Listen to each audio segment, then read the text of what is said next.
Mortenax Blade might be one of the most overloaded characters we have seen in Honkai Star Rail. He's an annihilator unit that can function as a DPS, a sub DPS, a debuffer, and even a team buffer, all at the same time. He shreds enemy defenses, increases damage they take, buffs his entire team, and still deals massive damage himself. In this video, we are going to break down everything you need to know about Mortenax Blade. We'll cover his kit, eidolons, lightcones, relics, and stat goals. Before we jump in, please hit the like and subscribe button. Now if you have done that, let's get this video started.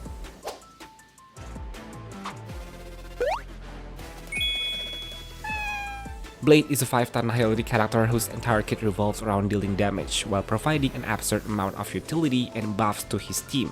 Just like his original version, he sacrifices his own HP to attack, and all of his damage scales directly from his max HP.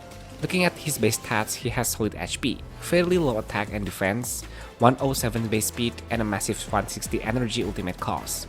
As for bonus stats, fully upgraded traces provide 22% fire damage, 10% HP, and 12% crit rate. Let's start with his abilities. First, the least important part of his kit, the basic attack. It deals single target damage and applies taunt for one turn. It's fine, but realistically you are almost never going to use it. The real kit begins with his ultimate. When activated, Blade applies a unique debuff to all enemies, reducing their defense by 30% and increasing the damage they take by 50% for 2 turns. After that, he sacrifices his own HP and creates a special zone. Inside this one, Blade enters a unique state where he gains 20% crit rate and 60% crit damage. More importantly, he unlocks his skill and a completely different ultimate. That's why I said earlier that Blade's kit really starts with his ultimate. Outside of the zone, he does not even have access to his skill.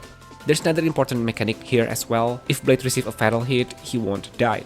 Instead, the zone disappears and Blade immediately restores 50% of his HP. It's somewhat similar to Mayday's survival mechanic. The zone also summons a countdown timer into the action order. This timer has a fixed speed of 70, giving it an action value of roughly 142. Once the timer takes turn, Blade exits the zone and loses all its benefits. So in practice, Blade works a lot like Robin or Firefly. You activate your ultimate, enter a powerful enhanced state, and try to accomplish as much as possible before the timer runs out. Now let's look at his enhanced abilities. His enhanced basic attack is basically the same attack but with much higher multiplier. His skill is where things get interesting. It costs no skill points, consumes 10% of Blade's HP, deals fire damage to all enemies, and then performs 4 additional hits against random targets. However, there are 2 conditions. First, Blade must be inside his zone. Second, he can't be at 1 HP. And this is exactly why healers are extremely important for him. Without healing, Blade will eventually drain himself down to 1 HP. Once that happens, he loses access to his skill entirely. Shielders don't really solve this problem either. If Blade is protected by a shield, he will continue spending HP until he reaches 1 HP behind that shield. And then he will still be unable to use his skill. So unless you are doing something like zero cycle strategy, you will generally want a healer on the team. Next is his enhanced ultimate. This one is simple, it deals massive fire damage to all enemies. That's it. Now onto his talent. While Blade is inside his zone, every time an ally attacks an enemy, Blade applies the same special debuff from his ultimate and gains 1 charge. Once he reaches 9 charges and has more than 1 HP remaining, he consumes all charges, restores 25 energy, and automatically uses his skill. This automatic skill counts as a follow-up attack. So the loop is very straightforward. Your team attacks, Blade gains charges, reach 9 stacks, launch follow-up attack, gains energy, and starts charging again. And yes, once again, the 1 HP restriction applies here too. Healing remains extremely important here. Finally, his technique. Blade attacks nearby enemies before combat begins, taunts targets for 1 turn, and gains 90% damage reduction for 2 turns after entering the battle. This allows him to function surprisingly well in sustainless teams, especially for fast clears. For skill priorities, focus on skill and ultimate first since those contain the majority of his damage and utility. Talent comes next and should eventually be maxed because the energy gain scales with trace levels. Basic attack is the lowest priority since you will rarely use it. Now let's talk about his major traces. The first trace allows Blade to store up to 80 overflow energy. After entering his zone, any excess energy is retained. Additionally, at the start of the battle or whenever his zone disappears, if Blade is below 75% energy, he will immediately gain 75% of his maximum energy. His second trace increases his aggro while the zone is active. It also grants 50% damage reduction and 50% incoming healing bonus. Whenever Blade gets attacked, he applies his ultimate debuff to the attacker and gains 1 charge. The third trace is where a lot of his flexibility comes from. While the zone is active, all allies gain 50% increased damage. If another Nihility character is on the team, allies also gain 75% ultimate damage. If there is not another Nihility character, Blade himself gains extra 75% damage boost instead. This allows him to function either as a hyper carry or a sub DPS support hybrid. Now let's move on to Blade's eidolons. Starting with E1, while Blade's zone is active, all enemies suffer a 20% reduction to all type res. On top of that, every time Blade triggers a follow-up attack, the countdown timer gets delayed by 15%. This makes speed tuning much more forgiving since you have more time to operate inside the zone. Even so, I would still recommend building higher speed whenever possible because more actions inside the zone will almost always be beneficial.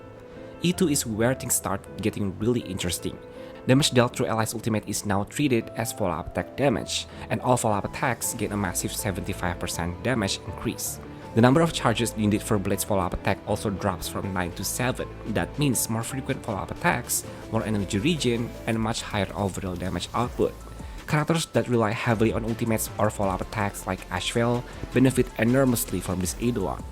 Moving on to E4, Blade's third trace gets upgraded and grants additional 50% damage bonus to all allies. Combined with the original effect, that's now a total of 100% increased damage for the entire team, which is obviously a huge boost. Then we have E6. While the zone is active, Blade gains 1 charge whenever he loses HP or takes damage. His second ultimate also gets upgraded to deal 150% of his original damage, which is effectively a 50% damage increase. Since his follow-up attack is treated as a skill and consumes HP, it also generates additional charges. The result is much faster cycle of follow-up attacks and significantly higher damage output. Overall, Blade's eidolon progression is pretty much what would you expect from a modern Honkai Star Rail character. E2 is the biggest power spike, E4 is decent buff but not game changing, and E6 is extremely powerful. If you are planning to invest vertically into Blade, E2 gives by far the best value for your pools. Now let's move on to lightcones. Blade's lightcones choices are vary depending on whether you are using him as main DPS or sub DPS, with the exception of his signature lightcone, which works perfectly in both roles. First, it increases HP by 30%, then at the start of the wearer's turn, it grants a fixed 20 energy once per wave. That may not sound crazy at first, but it guarantees a 1-turn ultimate rotation.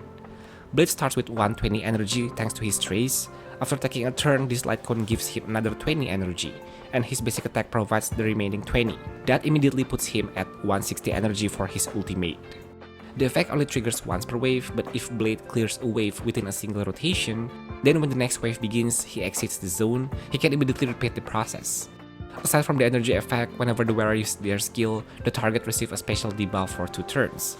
This debuff causes enemies to take 30% more critical damage from allies, and an additional 30% more critical damage from Blade himself. In practice, that's essentially 30% vulnerability for the entire team and 60% for Blade, though it only applies to critical damage and won't affect things like break damage. Overall, it's still an excellent lightcone. It smooths out Blade's rotations, boosts his personal damage, and provides useful team utility. For main DPS Blade, some excellent alternatives include Acheron's signature lightcone, Boundless Curio, and Goodnight and Sleep Well. Acheron's lightcone is strong, but realistically it's probably staying on Acheron. That makes Boundless Curio and Goodnight and Sleep Well the most practical options. At S5 they perform very similarly, though Boundless Curio has a slight advantage because Blade naturally applies multiple debuffs. Goodnight and Sleep Well provides a lot of raw damage, but Boundless Curio's extra crit stats fit Blade particularly well since he already gets plenty of damage bonuses from his kit. The difference is tiny, usually around 2 until 3%, so just use whichever one has the highest superimposition. For sub DPS Blade, there are other options like Cypher's Lightcone, the Battle Pass Lightcone, or Pearls. The problem is that these require effect hit rate investment, which cuts into Blade's personal damage. Because of that, I generally don't recommend them. Instead, tutorial missions is probably the best utility option. The effect hit rate is not especially important, but the extra energy is fantastic. Combined with enemy attacks, it can easily give Blade 1-turn ultimate. Unlike his signature Lightcone, which only triggers once per wave, tutorial can keep activating throughout the battle, even while Blade is inside his zone. That means much faster access to his second ultimate as well. The only requirement is having someone who can apply defense reduction before Blade takes his turn, since Blade's own defense reduction only activates after entering the zone. If you are running with Ashvale, that's already covered. Otherwise, supports like Silverwolf, Welt, or Cypher are great choices. So to summarize, Blade's signature Lightcone remains his best Lightcone regardless of playstyle. For DPS Blade, Boundless Curio and Good Night and Sleep Well are your best alternatives. For sub DPS Blade, Tutorial Mission is usually the strongest support-oriented option. As for whether you should pull his signature or E1 first, I would pick E1 every single time. Honestly, Blade already feels complete at E0, so I don't think vertical investment is necessary. But if you do want to invest more, E2 should be your main goal, with E1 simply serving as a stepping stone toward it.